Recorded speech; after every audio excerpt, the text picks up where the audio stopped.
Hi, I'm Betsy from Indivisible Chicago South Side, and you're listening to Leah Greenberg and Ezra Levin of Indivisible on Two Broads Talking Politics.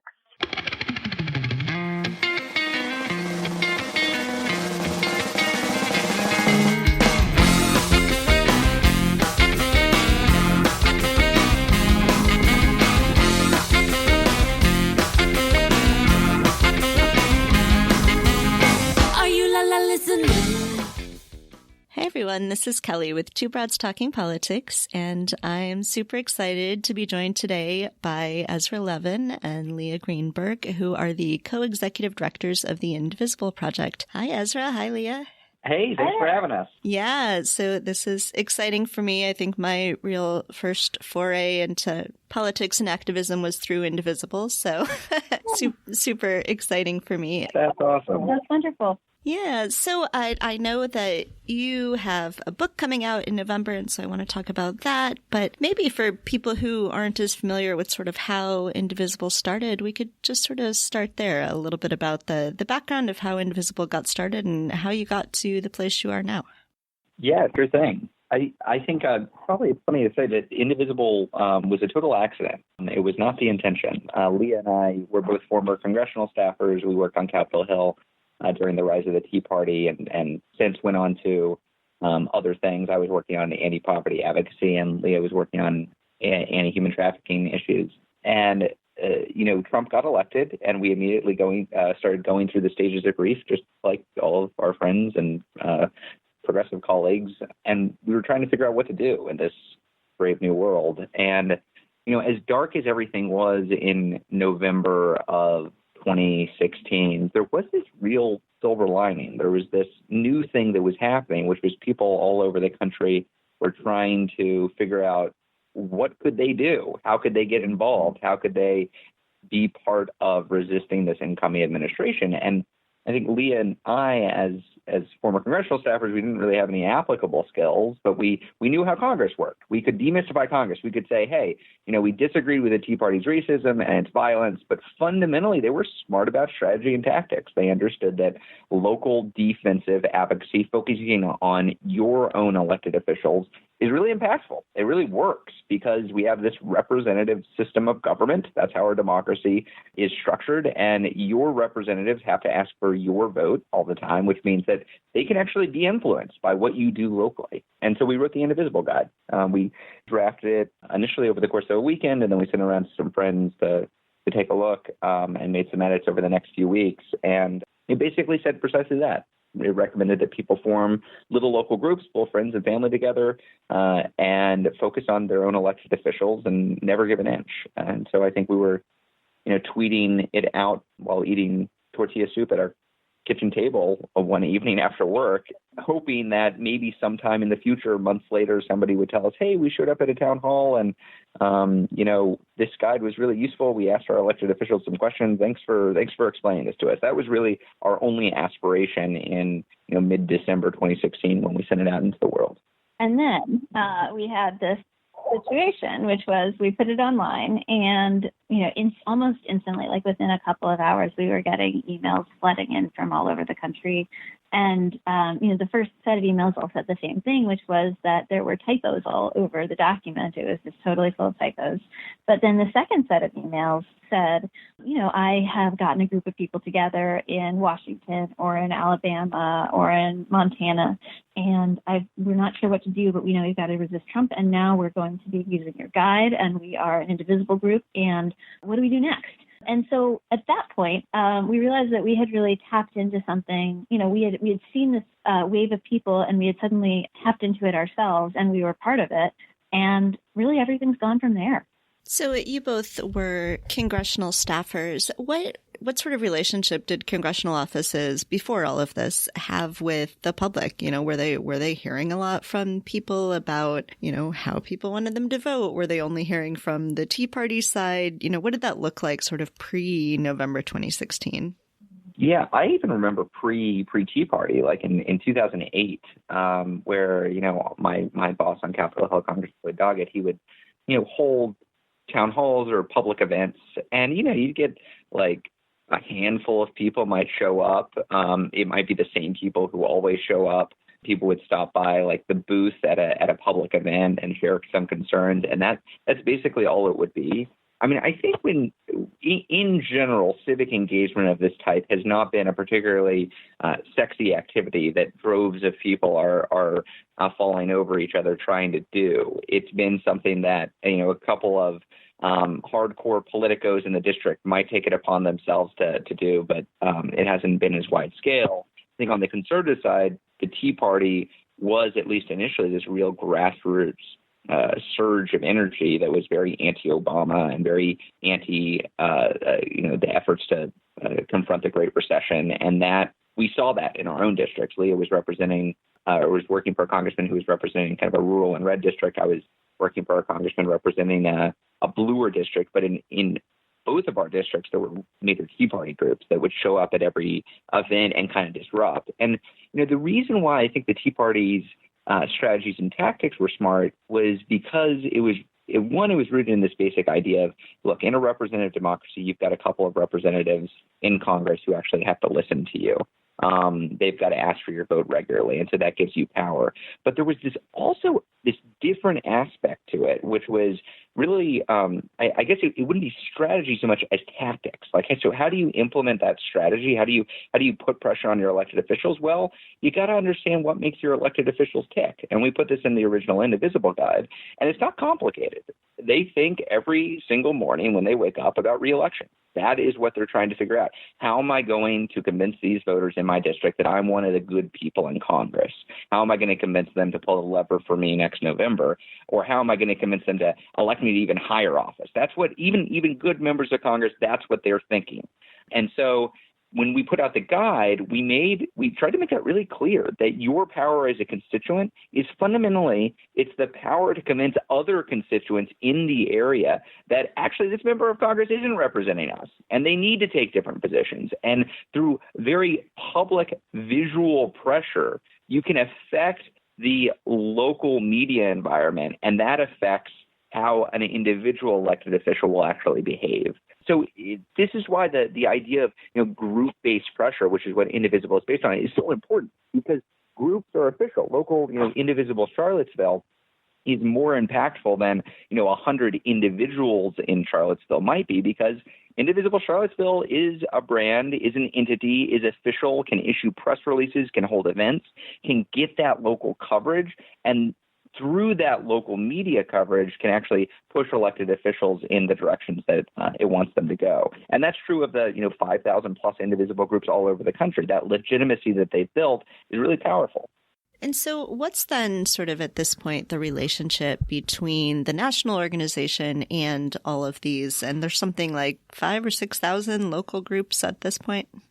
It's a great question. Well, we really see our role as, and it varies a lot. We really see our role as sort of service providership with steward leadership. So we try to make available to as many Indivisible groups as possible a set of resources to help support local informal communities of people dedicated to action for progressive values. And that's everything from a distributed fundraising system that basically allows groups that haven't formally become a nonprofit to raise money via an Act Blue page and spend it down via a debit card. So, just making sure that you don't have to like register as a nonprofit and get a board of directors in order to raise money. Similarly, getting folks meeting liability insurance or meeting space. Basically, the kinds of things that we can do to try and help and support the training, access to a whole set of resources that are really just about making sure that people can stay focused on their activism in their communities, because we believe that that is important. Whether you're focusing on a local issue or a national issue, that sustaining that wave, hyper-local activism is very important. The other piece, the steward leadership, is really serving as a platform for coordinated action so that when folks who have gotten active under the Indivisible umbrella are showing up on a national issue, we can show up together and really make our voices heard together. And so that's things like calling for and supporting national days of action around our key priority issues or places where folks are under threat. So during Trump Care, obviously, showing up as a movement to really push back on the Republican effort to repeal the Affordable Care Act. showing up to push for DACA and to stand with immigrants who are under threat over the course of the administration's attacks on them, and moving forward as a group so that we're really making clear that this is a very visible, very national movement all over the country. The only thing I'd add to that is, Indivisible, the organization now has 76 full-time staff that are spread around the country and actually helping these groups, which are volunteer-led groups, do their thing. That is the model. So fundamentally, at the heart of it, Indivisible is a volunteer-led movement. It is not command and control. It's driven by these locally organized, locally led groups on the ground. And what we've tried to build out at the national level are a system of state leads, of regional leads who can then support these new organizers who are doing this in their nights and weekends and free time to be as powerful as they can. But this is the heart of the movement is not some kind of DC-based operation, because that's not as important as what's actually happening around the country. The thing that makes Indivisible special is that anybody in any community can raise their hand, bring a dozen people together, and form an Indivisible group. And they will set that Indivisible group's priorities. They will lead that Indivisible group's development of a logo, or issuing of press releases, or creating creative tactics. That's the heart of it. And so our role at the national level is really just to support that organic activity. That is the approach that you took with endorsements in the congressional races in 2018 as well, as I recall, that it was endorsements that had come up from local groups that were then vetted by the national organization. Can you talk a little bit about sort of the endorsement process?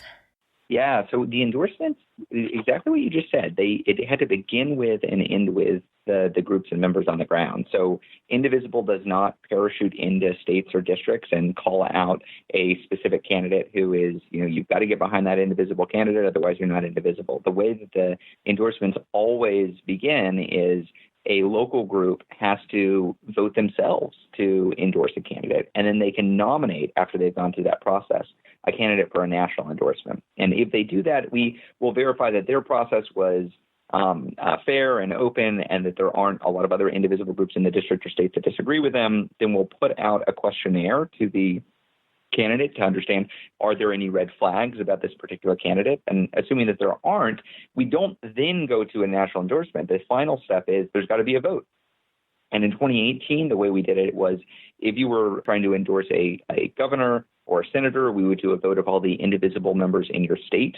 And if you were trying to endorse a congressional candidate, we would do a vote of all the Indivisible candidates in your district. And if you got a supermajority support for the candidate, then we would issue a national endorsement. So you're exactly right. It was really important to us that this be a process that was led and owned by the groups on the ground, and not seen as Indivisible National picking and choosing the winners or losers. Now, that said, we do believe, and we communicate to folks, that primaries are a really important part of building and owning your power locally, that primaries are often the moment when you're actually able to choose, the leaders who you really want to speak for you and who you want to represent you going forward. They're usually the only time when you're actually going to have a real debate of ideas between reasonable, well-meaning people, given that general elections at this point are usually about beating the plutocratic white supremacists. Primaries are actually, for people who are building power locally, they are an important moment to build relationships, to make your power felt, and to shift the Democratic Party in particular in the direction that you want to go. And so we do definitely say that and communicate that to folks at the same time. And if you live on the south side of Chicago, as I do, then primaries are the only thing that matters. Yep. I mean, there's a good example of a primary happening right now with Dan Lipinski, who is a conservative Democrat. I think in the last cycle in 2018, there was a primary challenge to Lipinski. The Indivisible groups, I think, largely rallied around the challenger. But after the primary, when Lipinski came out of the primary, Lipinski was up against a literal neo-Nazi. It was this conservative Democrat versus a literal neo-Nazi. And I think for the Indivisible groups that got engaged in the primary, that's not a tough choice. it's not like I don't know who I'm going to support in the general. I think that's what Leah means when she talks about the real debates within the progressive movement when it comes to elections don't really happen in the general election, because by the time of the general election, we understand who's got to win.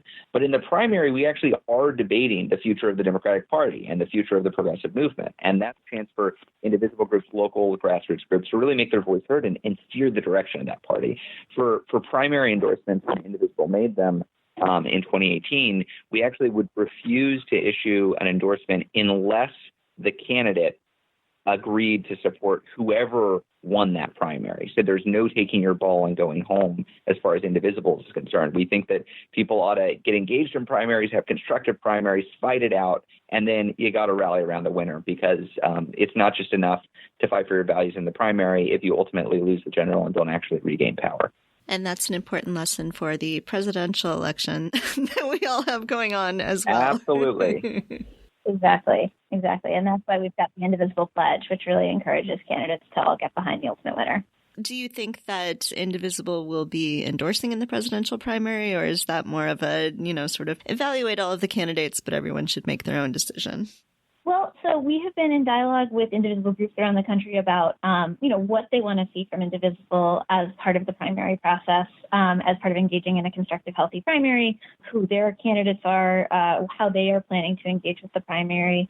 And, what we've concluded is that we really want to make sure that we're really in dialogue with Indivisibles about the contributions the Indivisible movement can make to the Democratic primary and to ultimately winning the election. We want to be making sure that, we don't think that there's really a purpose of Indivisible national endorsing without reflecting a real level of enthusiasm and excitement from the Indivisible movement for a candidate. And so the first and most important precondition is there that enthusiasm for a candidate? And that was something that we're tracking regularly. We're asking folks, we're doing polling, looking at, our candidates catching on fire with the Indivisible movement. We're elevating people who are, shouting out, who are standing for big ideas, who are really setting the pace for the rest of the field. That's not necessarily choosing a direct, endorsement, but it is talking about who is really living up to our values and who's making this a bold contest of ideas and who's upholding, the premises of constructive primary. If we do get to an endorsement, that will be something that we do in dialogue with and in partnership with Indivisible groups around the country, because fundamentally it's about the Indivisible movement and whether there really is a candidate who's catching fire with the grassroots. So talk to me about this book that you have coming out. It's coming out November 5th, and it's called We Are Indivisible. So what are you doing in the book? Yeah, so we're really excited to be sharing it with the world pretty soon. So basically the goal of the book is to tell the story of the Indivisible movement, both where we've been and where we're going. And that's through both a combination of, the lessons and the stories of the last 2 years and also what we see on the horizon, and really answer the question, how did we get here? How did we get to a 2016 where Donald Trump could be elected? And how do we actually, if we beat Donald Trump, change the future so that we're really, we're building a different democracy than we had as of 2016? Because we all know that Trump's not really the problem. He's the symptom of a much bigger problem, that if we had a healthy, functional democracy, we would never have gotten a Donald Trump. And if we don't fix those underlying problems that are ailing our democracy, then we're just going to get another Trump in 4 years. So the book is really about both those two things. So it's talking about what have the last 2 years been like, what are the lessons that we've learned in building local power all over the country and fighting back against the Republican onslaughts in building the blue wave, and then what do we need to do next to change the way that our democracy works so that it actually represents us. And I see there's an audiobook. Did you read the audiobook? How does that process happen? So it hasn't happened yet, but I think it probably will be Leah and I reading the audiobook, but we have not yet produced it. Oh, really? That didn't even occur to me. Oh, gosh, yeah. I'm not looking forward to reading the words that we've written. Oh, my God. No. So the book right now actually is in fact-checking and copy editing. One fascinating thing about books, or it was fascinating to me, most books do not get fact-checked. So the typical article that you read in a magazine has gone through more fact-checking than the typical nonfiction book that you read. We were not willing to do that. We absolutely knew that it needed to be fact-checked. We're making arguments about the future of democracy, and we don't want to be a target that's easily picked apart. So our book is going through fact-checking and copy editing now, and then once that's done, I think we'll go into production of the audiobook once we make final tweaks. I'll lend you my 7-year-old if you need someone to do some reading for you. That's great. He very often does the introductions to our podcast episodes. I bribe him with books and candy to read things that I write for him. So I wanted to ask you too. So you are married. You've been married since before all of this started. How do you balance that, and how do you get away? So I know for me, I've got a full-time job that's not politics. I've got a husband and kids who are not part of my political life exactly, although of course they are in a way. And I've got then my political life, and so I've got those sort of different things going on. But for you guys, it's everything. So how do you balance? Do you find yourself getting overwhelmed sometimes by everything that's going on? Do you have escapes? Yeah, the book has been a really heavy lift at the same time as leading the organization and being part of this terrible Trump era. I think the thing that I often reflect on, neither Leah nor I have been executive directors before, and this is now a pretty big organization of 76 people spread across the country. And one of my reflections of doing this over the last 2.5 years is I really don't understand how any individual human being can do everything involved with being an executive director, all the internal work, the visioning work, the external leadership work and coalition building and media and all of that. To have that combined in one person seems just bonkers. And also, I don't know how anybody sets up a co-executive director structure with somebody who they're not married to. The level of trust you need and the level of alignment that you need is so high that it seems like it would just be extremely difficult to make this work unless we eat, breathe, and sleep Indivisible, which is what we do. And that, which isn't to say there aren't bumps along the way. There have been many bumps along the way, and the organization has evolved as it's grown and evolved as the political environment has changed, and we've had to adapt to that repeatedly. But I think the reason why we've been able to grow this organization and nurture it through these changes has been because we're tag teaming this effort. And I think the answer to the second question is more difficult. Like how do we get away? And I think the sad answer is that we basically don't. We briefly had a rule where we would not talk about Indivisible while we were walking our dog. But inevitably we would be like, okay, what else do we talk about? We've got to talk about this issue that blew up at a staff meeting, or this issue that Trump just issued a new declaration about something awful. And it's very, very difficult to get away. This is the entirety of our lives right now, just about. And we're hoping that a break might be able to come in 2021. But that's what we're working towards. I think we also just recognize that we've been entrusted with an enormous responsibility right now, and we're making the greatest contribution that we think we can. And so we're gonna do that for as long as we can right now, and just recognize that we're part of a bigger movement with so many other people who are also giving it their all. And so this is our contribution to something that's much bigger. And I think about like early 2017 when we were just in our living room and had a whole bunch of volunteers. And that was, I would say, the most hectic time that we've had over the last 2.5 years, because we really just didn't have the capacity to meet the need out in the movement. And so we were just, I think over that time, I dropped like 30 pounds because we were just skipping meals, and like we had some. Oh, I gained 30 pounds. Yeah, it was just bonkers though, because we were just, it was, you wake up and you start like dealing with things that are happening within Indivisible, and you go to bed at 2 or 3 a.m. Having worked the whole time, and that the first 3 months or 4 months was just an absolute blur that way. I remember we had a friend come over. To drop something off for us and saw how disheveled we were. And she started making us soup on a weekly basis and bringing it over just to make sure we were eating. There were, LaCroix cans spread across the downstairs just because, the house was just littered. It was a total mess. But that's not where we are right now. What I would say is this is all by way of saying that what we've been able to do over the last 2.5 years is actually develop a team. So we have a policy team, we have an organizing team, we have a political team, we have a communications team, and these are people who are now helping to build and grow this movement. And it's not all on us. So I think we're pretty visible members of the Indivisible movement. But just to be clear, that all the weight is not on our shoulders, and I think that's what's made it more sustainable. That we have an incredible team here that is helping build this. All right. So the last question I have is that you both went to college in Minnesota at Carleton College, and Trump today said that he's going to win Minnesota. So is Trump going to win Minnesota? No. I mean, no, if everyone fights for it is the answer. I think, look, we saw Minnesota get a little bit dangerously close to the red column in 2016. We saw it rebound in 2018. As with any election, the answer is not, the natural. There's a certain amount of math about who are the voters, but then it's just about how much you're going to actually fight for it. And so I think we know a lot of very activated Minnesota groups who are going to make sure Trump does not win in 2020. There's actually a Minnesota 3rd Congressional District Indivisible podcast, and we've been on a couple times. There are actually a few Indivisible podcasts that have popped up that we've joined. But, I guess what I would say about Trump's election in general and like what we're looking forward to in 2020 is that the way that we guarantee 2020 success is the same way we built towards a 2018 success. And the lesson from 2018, the biggest lesson, I think, is that the blue wave didn't get built in 2018.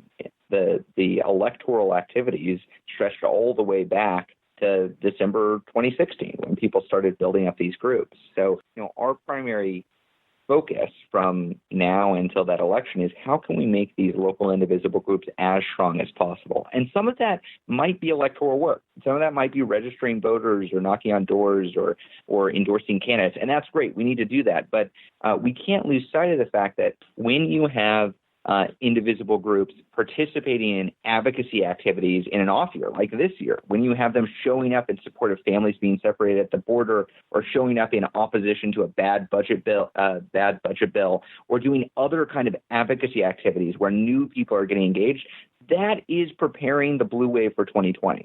So we're not waiting for the primary to be over. We're not waiting for the general election to kick off. We're trying to grow these groups now. And the strength of this grassroots movement in 2019 is going to directly feed into the size and scope of the big blue wave we're hoping to build in 2020. Love it. Is there anything else that you wanted to make sure we talk about?